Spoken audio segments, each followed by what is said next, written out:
Graham Stickland is a global leadership strategist and operations executive with decades of experience leading teams across Asia, Europe, and the US.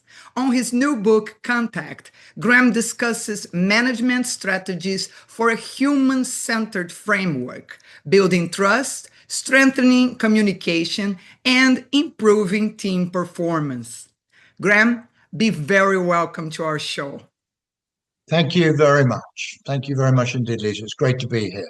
You say that in a world of increasing automation, exceptional people skills remain the key to lasting success. Would you like to start commenting about this statement, please? Yeah, I think one of the things that I really wanted to express in the book, and I think it's captured in that word timeless, is that I think being good with people has always been important. And it's always been something that has made the difference for organizations. But I think increasingly we've noticed that lots and lots of organizations have kind of struggled to make that a reality. And I think that what has happened, particularly in the world of work as it's developing now, is somehow that importance of people is becoming front of mind to many, many executives and leaders who recognize that actually we do need to deliver on this now, because we've probably managed up till now to just talk about it a lot without necessarily really doing what I'm trying to describe in the book. So yeah, I don't think it's new. What I think is new is it's becoming more important, and it's going to distinguish organizations from each other so much more as we go forward. Perfect. And you created Contact after years of leading complex multicultural teams. What was the turning point that made you realize that leaders needed a simpler, more human framework? That's a good question. I don't think there was, I think the biggest turning point was when I decided to move out of corporate life, because I think I realized that my strength lay in being able to develop people and to be able to do that in the way that I felt was going to be particularly effective.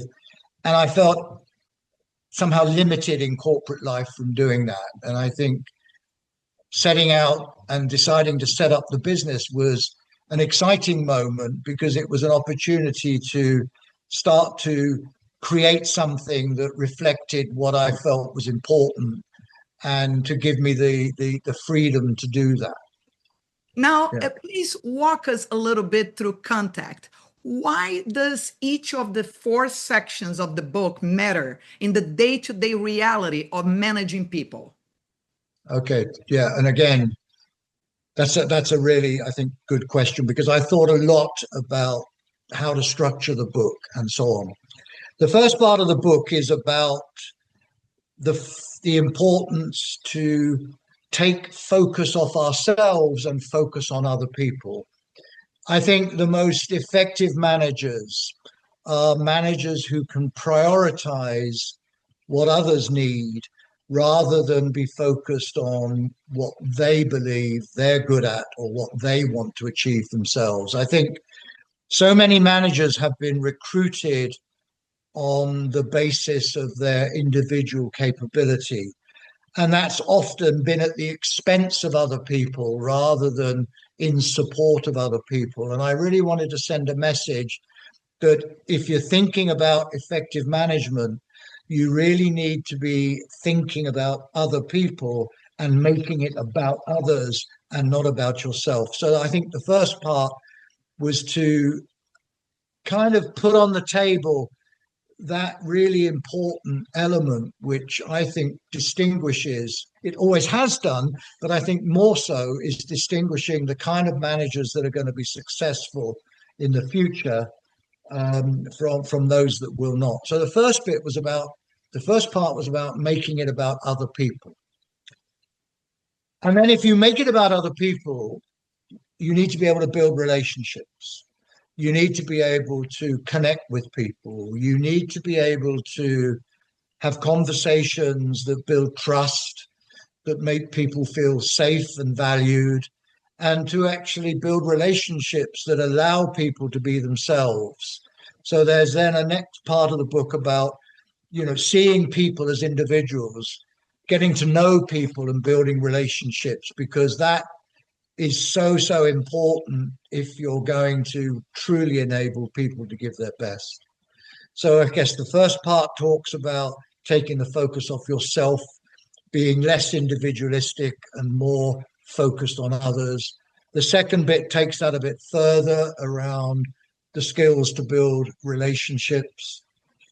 And then I think we move into a part which is about teams and collaboration, because organizations have, I think, nodded in the direction of teamwork for some time. But I think what we're seeing now, particularly with the levels of ambiguity and the pressure that businesses are experiencing in terms of their sustainable performance, both financially and environmentally, there is a need to become that much more collaborative in the way they work. So if you put the focus on other people in part two, part three then looks at how that will facilitate the move towards more collaborative ways of working. And I think I talk a lot about how working in a team helps you develop that mindset and those skills that actually drive collaboration, because collaboration is a step forward than just teamwork. Collaboration for me can be both inside and outside the organization. It's the way you leverage the contribution of partners, of suppliers, even of people who may be competing with you. There is a real need, I think, to recognize that it's more than just working in teams. But I think it's a struggle for most organizations because they haven't developed enough teamwork, which means that some of the foundational skills and behaviors are missing. So I address that in a little bit in the part of the book that looks at teams and collaboration. And then finally, the final part is addressing what I think is really, really important, and that is, let's simplify things. I think sometimes the world of work has become overcomplicated. That's not to say that things aren't complex, but I think we don't need to make things more complex than they need to be. And in some cases, simplifying and addressing some of the challenges that are facing us need people to get to grips with some basic things that impact people's performance. I mean, we measure people. Some organizations measure people like it's going out of fashion. And that generally constrains people rather than empowers people. And yes, let's have some measures, but let's have measures that are really important and really effective and address the contribution and the impact that people can have, rather than measures that are about controlling and checking and tracking. There's far too much of that still, I think, inhibiting the opportunities that people have to bring their talents and their capabilities to the fore. So, if you like, that's a little bit around the kind of mindset that managers need, as well as the things I said in the beginning. So those four sections hopefully complement and build on each other. But you don't have to read the book from start to finish. You can dip into those as standalone elements. Yeah. Perfect. Thank you for clarifying. For those watching us globally, Graham's going to have a page on our website that directs to all his contacts. So if you want to know more about him, his book, or even hire him, that's where you find it. So, Graham, I went to business school, and I was lucky to have a mentor who was head of HR of IBM in São Paulo. So I ended up specializing in training talents, and I started my career in Brazil and then worked in the US and Europe. So I relate a lot with several parts of what you say about cross-cultural communication and the need to do it accurately.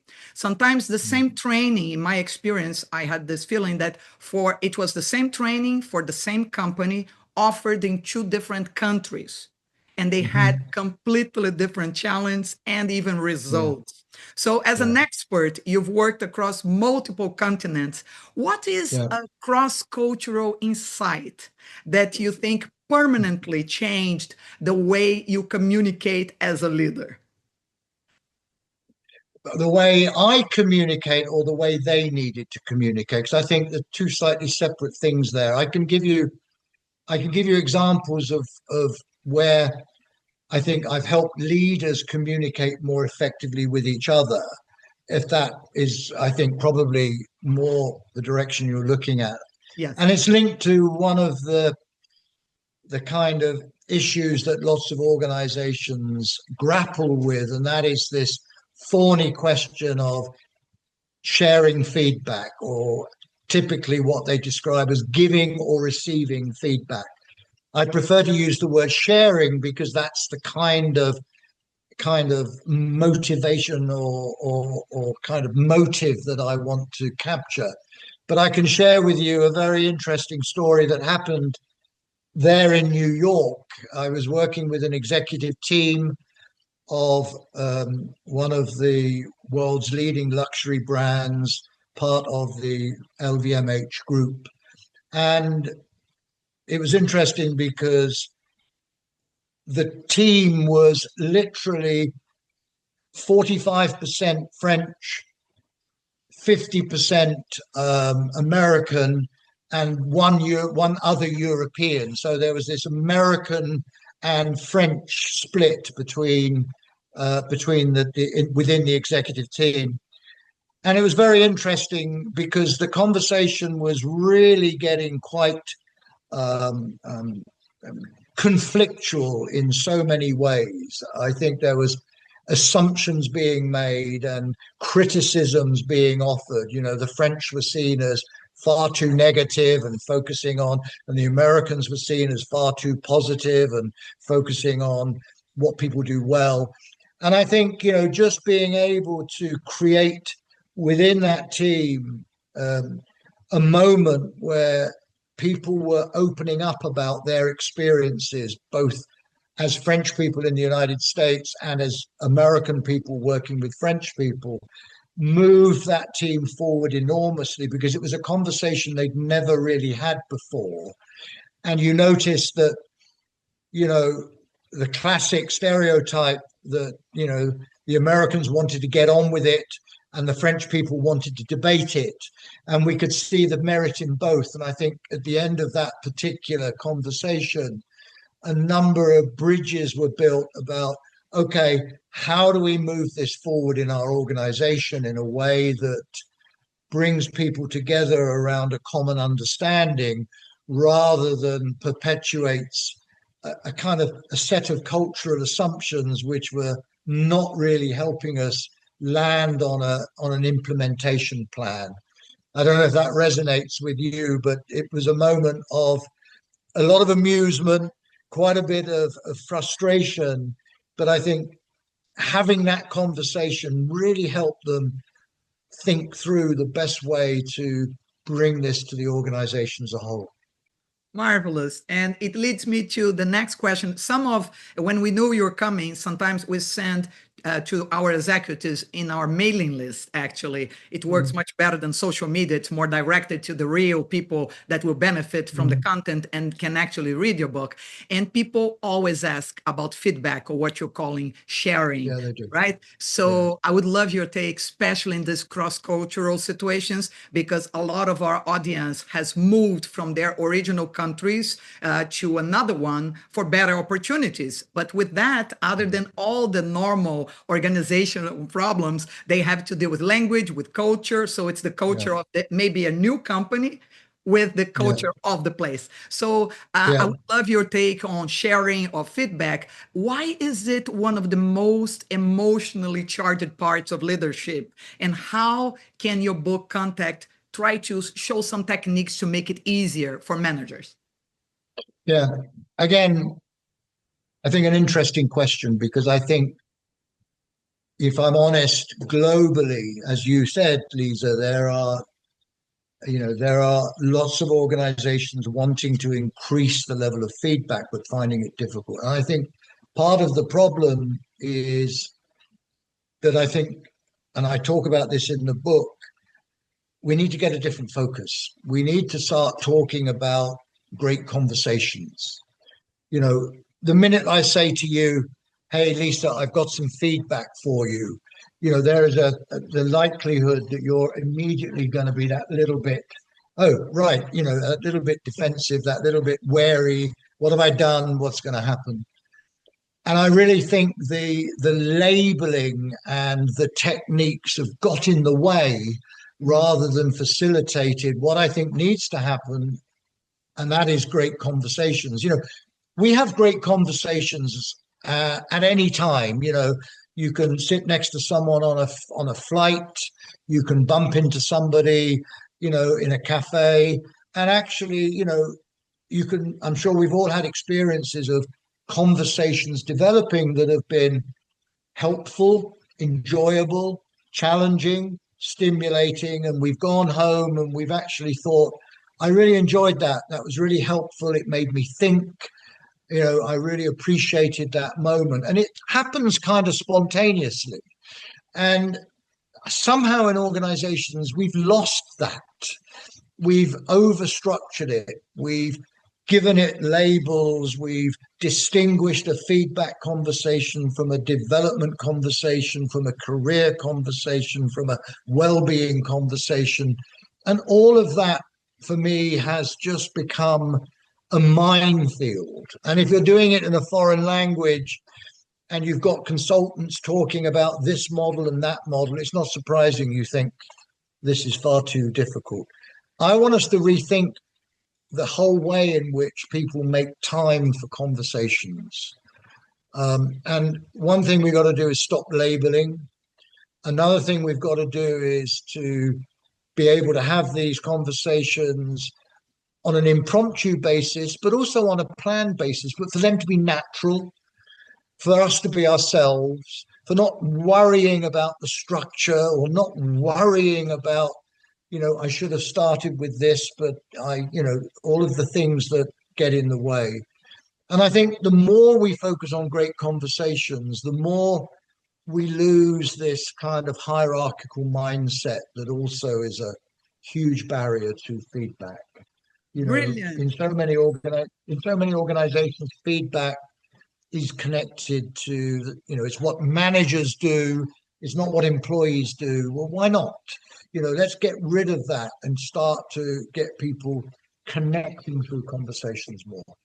That's fantastic, and you really showed how to do it, because just by not having the labels, it makes it easier for everybody to talk. And as in any other type of relationships, if communication is good, people feel included, people feel Yeah. important, and then they give more of Valued, yeah. themselves, results go better. So it's kind of an obvious thing from life that we don't apply in the corporate world many times. So thank you for making it so easy to understand for everybody. So in general, in terms of relationships, if we are in the subject, some relationships between employees and their managers have changed a lot in the past decade, especially after the pandemic, when different Yeah. ways of work on location or remotely also have changed. So with all this change in your experience, what do you think modern teams need most from leaders that they're simply not getting today? I can answer that quite quickly, and I stopped myself from jumping in there. But number one for me is create more trust, create more safety,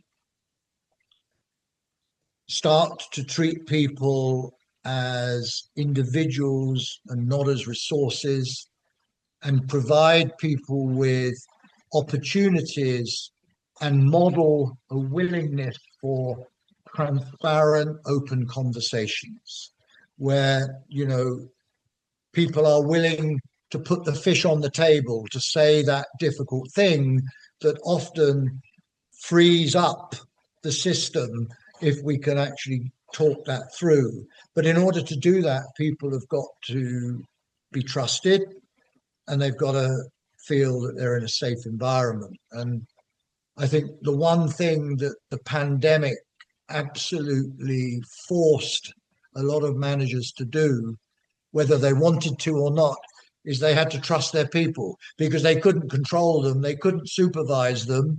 They were at home or wherever they were working. And so I think suddenly trust and empathy as well is in there as well, being able to see it from the point of view of others. I think those skills and those skills have become really core requirements these days for employees and team members, and to feel like they've got that agency and that influence to shape what it is that they are contributing to. Yeah. Without a doubt.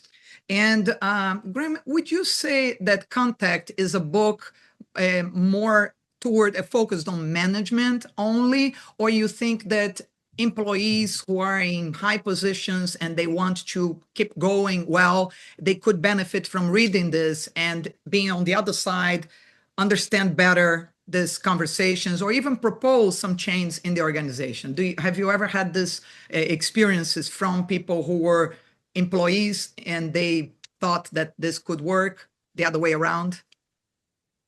I think most organizations have been wanting that for a long time, but actually the way they work and the way they approach it has not really facilitated it as much as I believe is possible.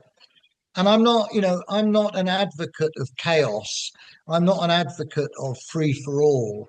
One of the interesting things I talk about in the book is the importance of boundaries and the importance of, being clear with people. But it's not being clear with people in order to control them. It's being clear with people to create focus and to create agency and contribution. And I think anyone in the organization can have an idea about something. Everyone in the organization, from top to bottom or from side to side, can play a part in thinking things through, in coming up with ideas, in making particular contributions. And I think the best managers are people at any level who understand that and who are able to create that environment, whatever their title or whatever their position, where people have got that sense that they can bring what it is they do best into their daily activity. And you and I know that, younger people have been educated more and more to respect themselves, which is a great thing, to be confident, which is a great thing, to want to be able to create the world that they want to live in when they're growing up and getting older. And I think organizations have a fantastic opportunity to leverage that energy that sometimes people of my age, it's not as easy to see it. So we need that contribution, and we need that talent to be enabled as much as possible. Excellent. Just one more thing about people sometimes like examples of things that they can apply or that you can tell us. You told us a fantastic story that happened in New York under your supervision, how you managed Yeah. that with your clients. Do you recall any other situation of a manager who was your client and instructed by you on your technique that may have had a challenge and then he reported back to you being able to solve it himself after your instructions? There have been a lot of there have been a lot of individuals that, not just me, but we have helped as a business through our executive coaching provision, where individuals, for all sorts of reasons, have wanted an opportunity, a safe space to explore some dilemmas and some choices. I think almost far too many to recount at this stage. One of the real messages in the book is about communication and is about getting to know people and being able to work with them in a more kind of subject to subject, egalitarian way, in a less hierarchical way. I do remember one particular manager in one of the world's largest global food companies, um, who um, was responsible for a marketing team, um, for a particular product, and things were not going well. There were, I think, six of them. There were six direct reports that he had. I think, sorry, five, and they were all women. They were all women, which was interesting because they felt very strongly that this was a guy that was only interested in work. He was only interested in measures. He was quite distant and quite remote. And they'd done an engagement survey. The company had done an engagement survey across a number of divisions. And I think the feedback that had come through to this particular manager was extremely poor in terms of how he was perceived and how people felt demotivated and extremely unhappy working for him. I've known him before, and I managed to talk to him about, the feedback itself. He was very raw, so I supported him individually. But as part of that, I also wanted him to, or we got to a point where he really needed to kind of open up and kind of listen to his team and really listen to what they were saying without rationalizing it away or justifying it. And it was quite a raw moment because I think, the organization was really questioning whether he was suitable for that.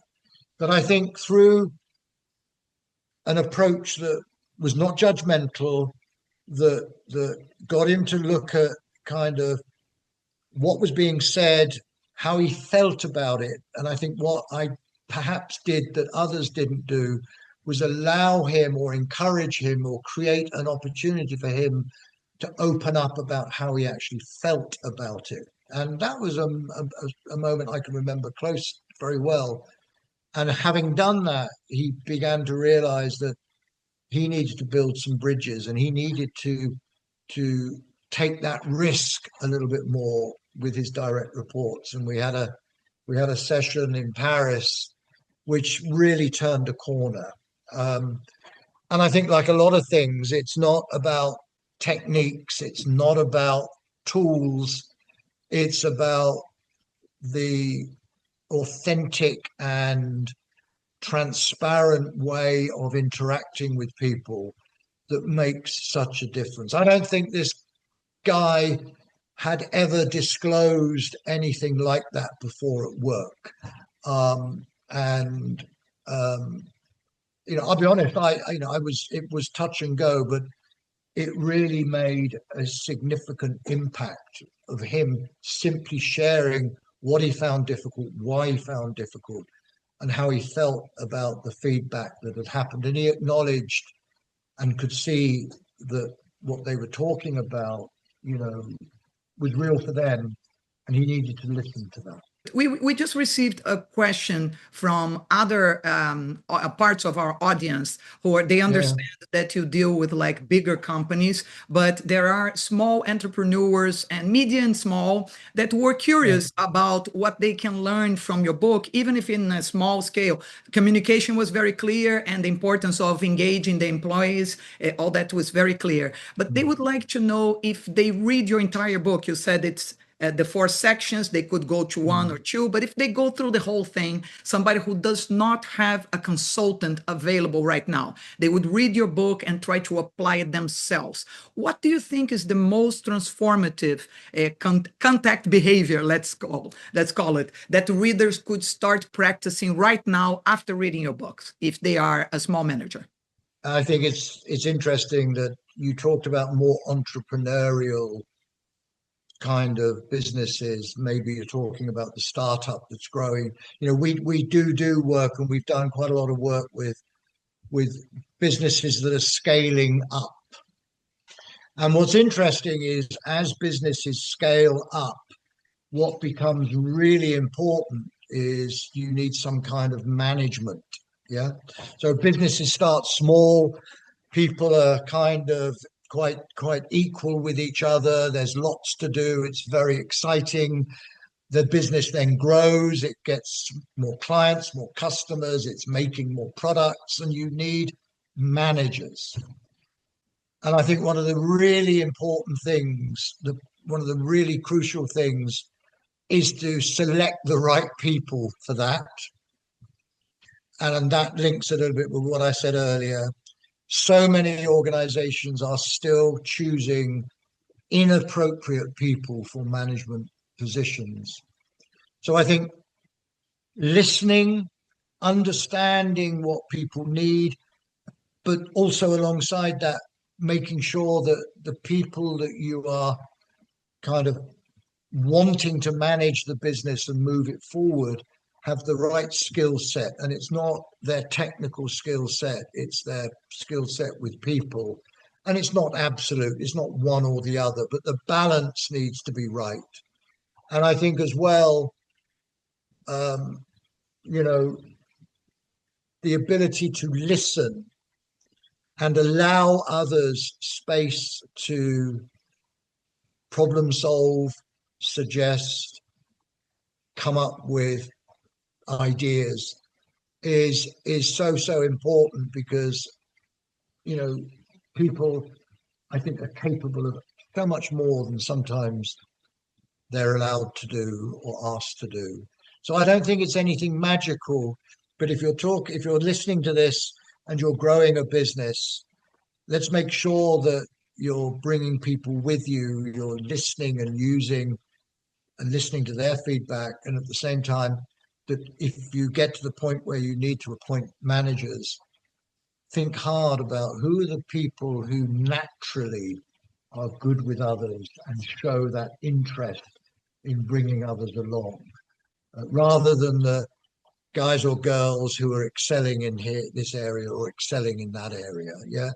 Think about who are the people that employees gravitate towards, enjoy being around. And then maybe they're the people that you need to give more opportunity to take the business forward with you. Grant Stickland, thank you so much for your expert advice. It was a very insightful interview.